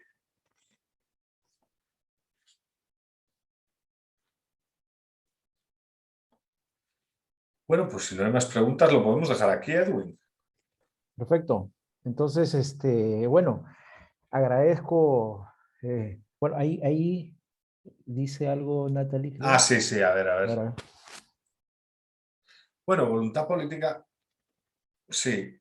Voluntad política, la voluntad política, claro, yo sí tengo, la verdad es que la teoría de política pública, que hay muchas cosas que estudiamos en los manuales y que luego cuando vamos al Congreso y vemos como... Bueno, yo tuve la suerte de estar en el Congreso de Guatemala y estoy en el Congreso de España casi todas las semanas.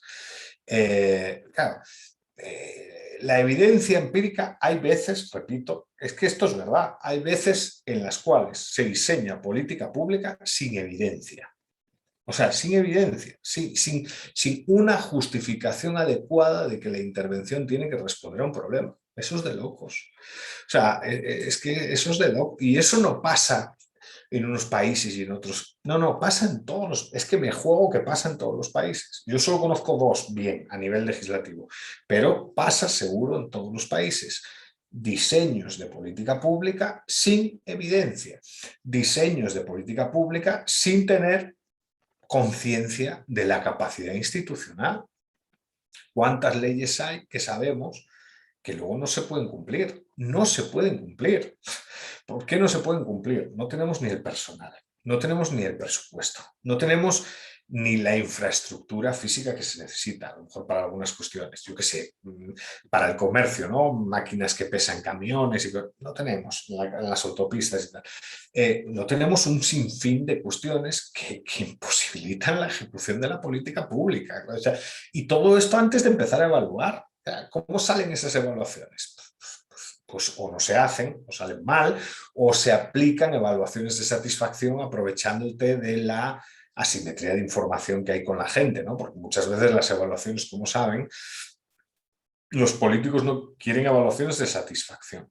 Y claro, hay evaluaciones sobre algunos servicios que yo creo que pues son relevantes, pero hay otras sobre los que no, ¿no? Y luego el tema de la voluntad política. Bueno, la voluntad política es como la magia, ¿no? ¿Por qué? Porque yo sí me creo en la frase del public choice. Cuando uno escucha a un político tiene que tener claro que hay una divergencia entre lo que está deseando y lo que está diciendo. Una cosa es lo que dice, otra cosa es lo que desea. Ahora, claro, la cuestión es que evidentemente, no puede haber política pública sin voluntad política.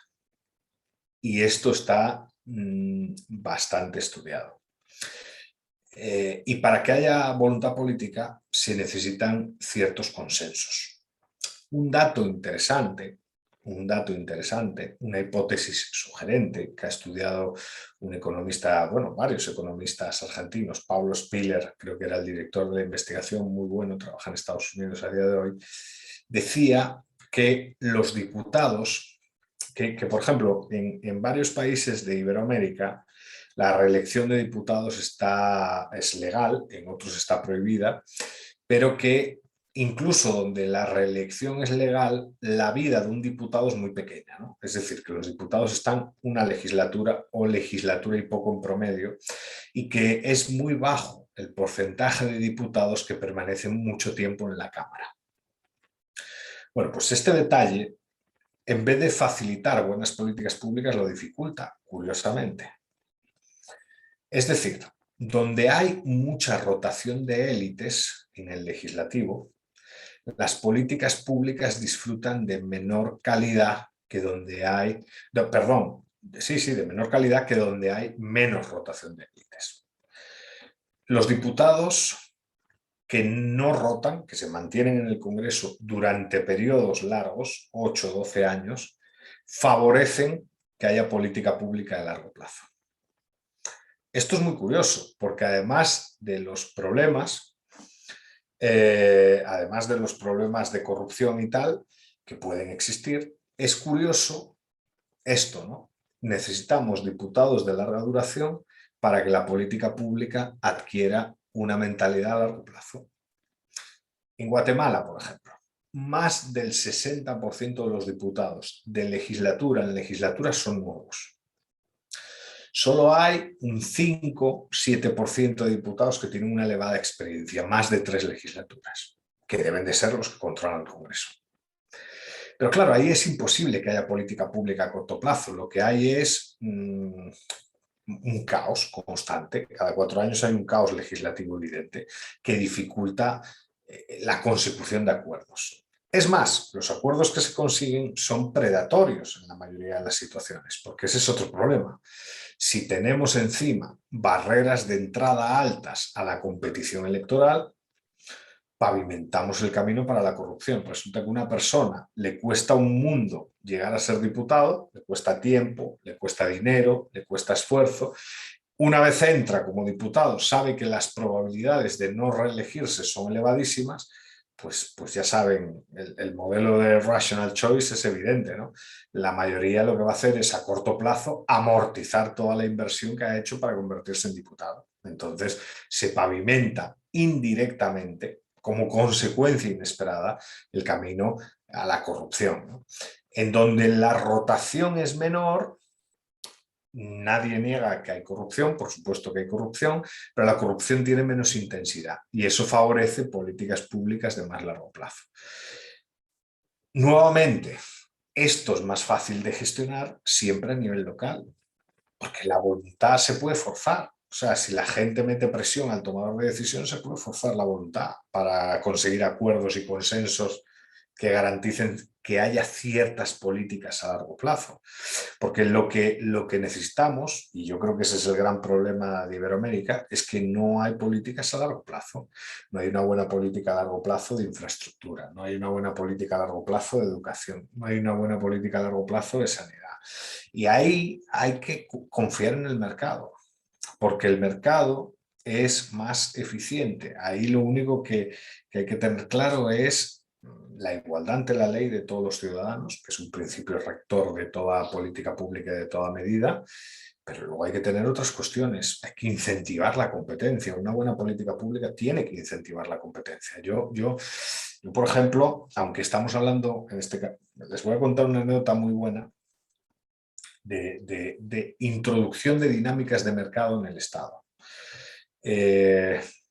Antes, la política sanitaria, por ejemplo en España la sanidad es difícilmente privatizable. Yo estoy a favor de su privatización parcial, pero honestamente no funciona porque la población quiere que la sanidad sea pública. Habrá que primero cambiar las ideas de la población. La población tiene en alta estima la sanidad pública. Funciona, pero también comete errores dramáticos. Ahora, la cosa es que se han introducido, yo creo que con un efecto muy positivo, dinámicas de mercado al interior de la sanidad pública para promover una competición, ¿no? Y esto es importante. Antes no podías elegir tu médico, ahora puedes elegir tu médico, ¿no? Antes no podías protestar con el que te tocaba, ahora puedes protestar con el que te tocaba, ¿no?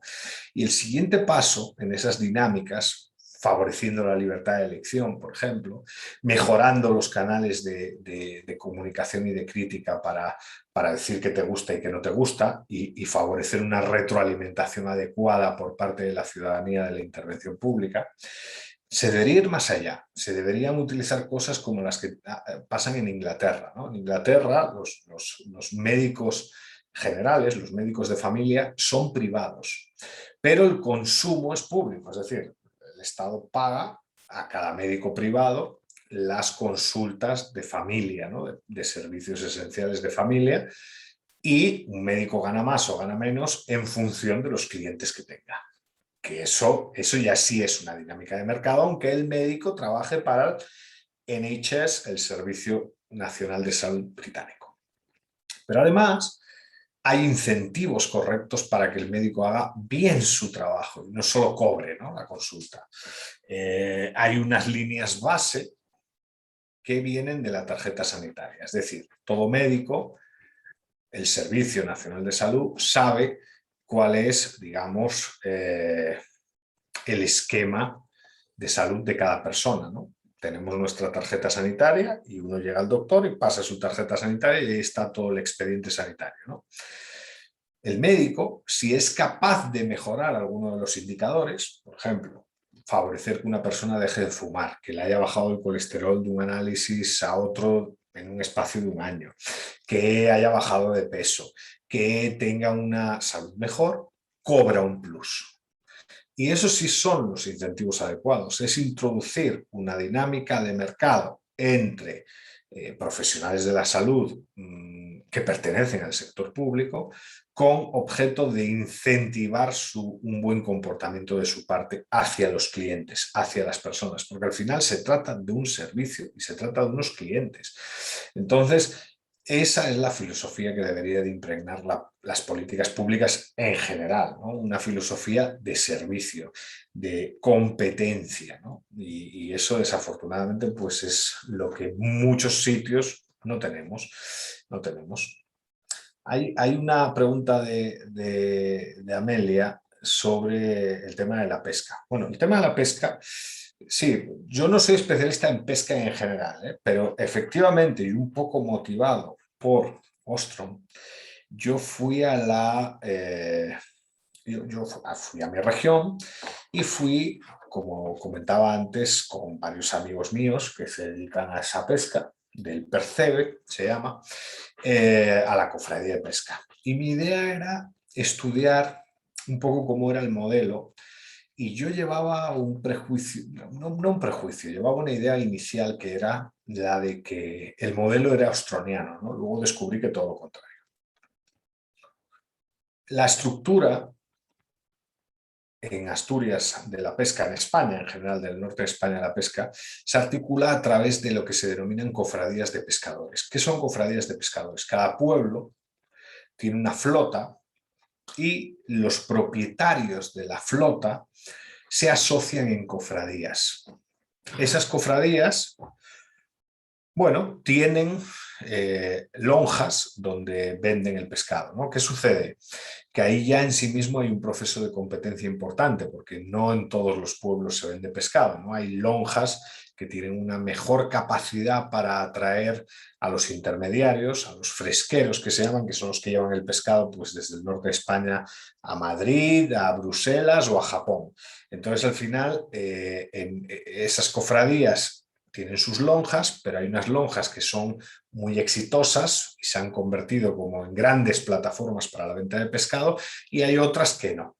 Bueno, esta de mi pueblo, que es un pueblo pequeño, de 1.800 habitantes, una cosa muy pequeña, tiene la lonja de venta de Percebe, la segunda más importante de Asturias y top 10 de España. O sea, un pueblo de 1.800 habitantes en ese sector concreto de la venta de ese producto que es el Percebe, un producto que, como digo, tiene un consumo muy irregular. En Navidad, en determinadas fiestas del verano, en Semana Santa, sube mucho su consumo y luego el resto del año baja, ¿no? Pero claro, hay como unos picos de venta muy importantes.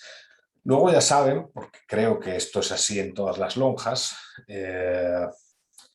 al final es una subasta, ¿no? Los precios fluctúan mucho en las subastas de pescado, es una expresión brutal de mercado libre, porque al final se empieza en un precio, se va bajando y son los intermediarios los que pagan el precio en función bueno, del gramaje que quieran comprar de pescado, etcétera, pero en el fondo es un libre mercado obsceno, ¿no? Pero ¿qué sucede? Yo llegué ahí, empecé a hablar con estos amigos y bueno, yo les explico un poco la filosofía de Elinor Ostrom a la hora de gestionar el recurso común y les interesó muchísimo. De hecho, uno pensaría bueno, que no están interesados en este tipo de soluciones y la verdad es que mi experiencia con el patrón mayor, que es el presidente de la cofradía, y con personas de otras cofradías, de una sociedad de cofradías, que son las que hacen lobby con el nivel de gobierno superior, que es la Dirección General de Pesca del Principado de Asturias, bueno, pues les interesó mucho la obra de Ostrom, tanto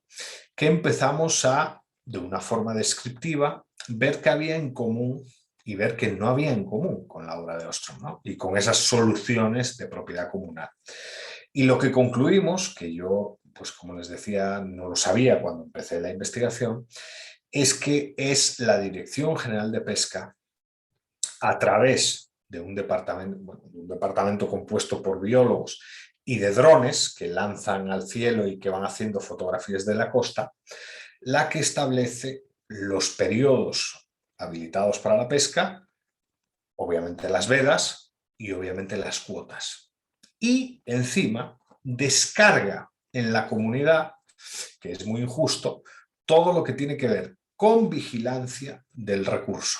O sea, fíjense, las comunidades españolas de pesca son las encargadas de vigilar el recurso, o sea, las comunidades son las encargadas de vigilar el recurso, son las encargadas también de rendir cuentas frente a la Dirección General de Pesca de cuánto se ha pescado, cuánto no, cuánto tal, y como haya un fallo tienen que pagar una multa, e incluso son las encargadas, por lo menos en primera instancia, de resolver conflictos si, por ejemplo, al interior de una misma comunidad dos empresas pesqueras se pelean porque se han centrado en una serie de acantilados y una se ha pasado, una difama a la otra. Bueno, en caso de que haya un conflicto, es la comunidad, ¿no? Entonces, al final, nuestra conclusión fue que, claro, el Estado lleva todos los beneficios y todos los costos de la gestión del recurso los asume la comunidad.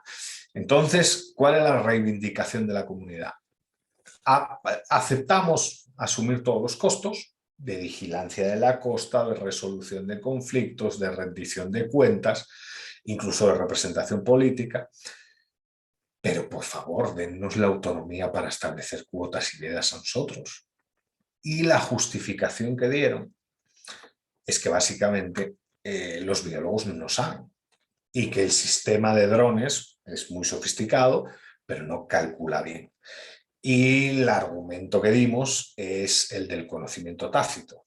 Al final, el hecho de que crezca o no crezca un percebe de calidad en el acantilado depende de las marejadas que hay durante el año y de los vientos que motivan esas marejadas, ¿no? Por eso, a lo mejor una misma isla o un mismo islote puede tener un año el percebe de un lado y otro año del otro, ¿no? Porque los vientos han venido por un lado y por otro. Pero, claro, ese conocimiento tácito obviamente no lo tiene un biólogo de la Dirección General de Pesca que llega con un dron pues una vez cada 4 meses, ¿no? 3-4 veces al año a sacar unas fotos.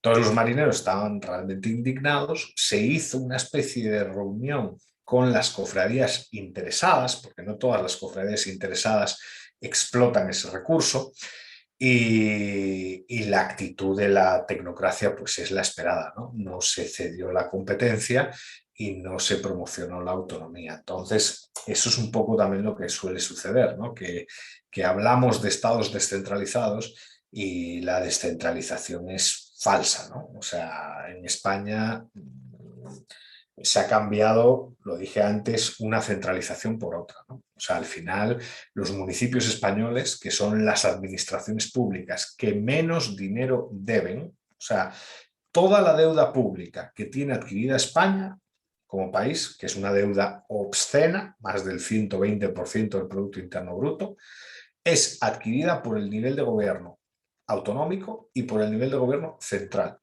Los ayuntamientos españoles, el nivel de gobierno local, está completamente saneado financieramente. Eso es increíble. En algunos hay incluso superávit. Por ejemplo, en el Ayuntamiento de Madrid, que es una gran ciudad, hay un superávit de más de 100 millones de euros. O sea, son los políticos nacionales y los políticos regionales los que incurren en gastos descontrolados, que la mayoría de las veces favorecen a redes clientelares. Entonces, en este caso, los marineros estaban muy frustrados y bueno, yo me llevo muy bien con el presidente de las cofradías de pescadores de mi región, de Asturias, que aún muy bien, o sea, fruto de esta investigación y de estas tertulias, ha venido a Madrid y tal, pero bueno, a día de hoy el nivel regional no va a ceder esa competencia y luego el nivel regional tiene el apoyo de las instituciones europeas y de la política pesquera común, ¿no? Que entiende que esa es la autoridad decisoria legítima, no cree que sea la comunidad la que debe decidir. Ahora, he estudiado de forma marginal otras cosas y, por ejemplo, en Galicia, para la explotación de almeja e incluso para el cultivo de ostra, ahí la regulación sí es a favor del gremio, ¿eh? O sea, ahí eso, es un grupo además de mujeres muy exitoso en las Rías Bajas de Galicia y sus cofradías sí gestionan ellas mismas las vedas y las cantidades. Entonces, al final, es un poco lo que comentaba al principio. Aquí de lo que se trata es de una pelea entre minorías organizadas, ¿no? Y yo, por ejemplo, creo que, porque decía también que no todos son buscadores de rentas, algunos practican lobby defensivo y yo creo que lo que están haciendo estos pues en mi caso amigos míos del Percebe y tal, es pura defensa, ¿eh? No es, ellos lo que quieren es gestionar el recurso que tienen a 25 metros de su casa, o sea, en los acantilados de sus pueblos de origen. O sea, no es buscar ninguna renta, no están pidiendo un subsidio, o sea, no están pidiendo ningún tipo de subvención para sacar adelante ningún tipo de negocio. Lo único que están solicitando es disfrutar de autonomía para decidir cuánto pescar, cuándo pescar, o sea, las ver y cómo pescar un recurso que llevan, pues, no siglos explotando, porque como saben el marisco en el siglo XIX en España era mal visto. El marisco se pone de moda a partir de la década de los 40, 50, no siglos explotando, pero por lo menos 60 años, ¿no? Entonces es una cosa, yo creo, muy importante, ¿no?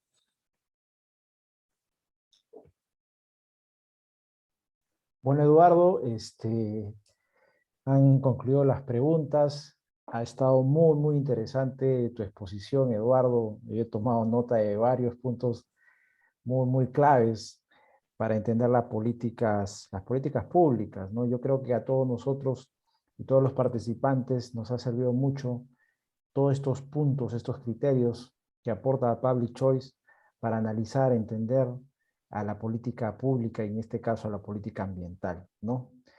Bueno, Eduardo, te agradezco por tu tiempo, te agradezco por tus aportes, por tu conocimiento.